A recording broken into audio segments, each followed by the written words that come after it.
C'est l'heure de travailler, mon pote. C'est pas seulement pour aujourd'hui, c'est pour l'avenir.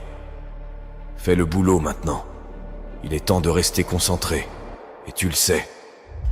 Ne te laisse pas distraire par ce qui se passe à l'extérieur.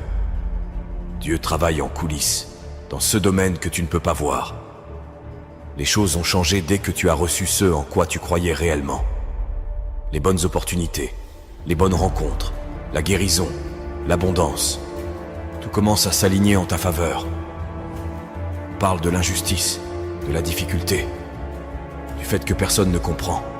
Et devine quoi? Tout ça c'est vrai. Ce n'est pas équitable. La plupart des gens ne comprennent pas, et ils ne comprendront jamais. Alors pourquoi en parler? Profite de cette occasion pour reconnaître que le chaos dans ta vie te façonne et t'améliore, parce que tu choisis de persévérer quand tout le monde abandonne. Qu'est-ce qu'un homme? La personnalité d'une personne, ses façons d'agir, ses pensées, ses actes, tout ça dépend de son cœur. Car qu'est-ce qu'un homme? Un homme, c'est son cœur. Un cœur menteur et trompeur signifie un homme menteur et trompeur. Un cœur mort signifie un homme mort. Peu importe la célébrité, la richesse ou la renommée, s'il n'a pas un grand cœur, il ne peut pas être grand. Et si le cœur est grand, l'homme reste grand en toutes circonstances, qu'il soit riche ou pauvre, grand ou petit. C'est le cœur qui fait la grandeur.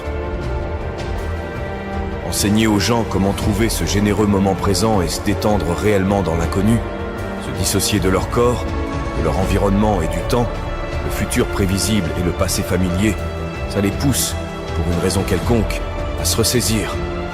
À mes yeux, cela revient à retirer toute ton attention de cette réalité tridimensionnelle. Et c'est là que la porte vers la création et le moment mystique commence vraiment à s'ouvrir pour les gens. C'est facile d'utiliser ton enfance comme une béquille au lieu de la voir comme un outil. Beaucoup de divorces se produisent, et les gens disent que leur famille est dysfonctionnelle, utilisant ça comme une excuse. Mais ce n'est pas une excuse valable, parce que la famille de tout le monde est d'une manière ou d'une autre dysfonctionnelle. Élimine chaque béquille, débarrasse-toi de toutes celles-ci, et dis-toi que c'est à toi de jouer. Que vas-tu faire maintenant que tu as lâché tous ces fardeaux? Blâmer les autres est juste un moyen facile de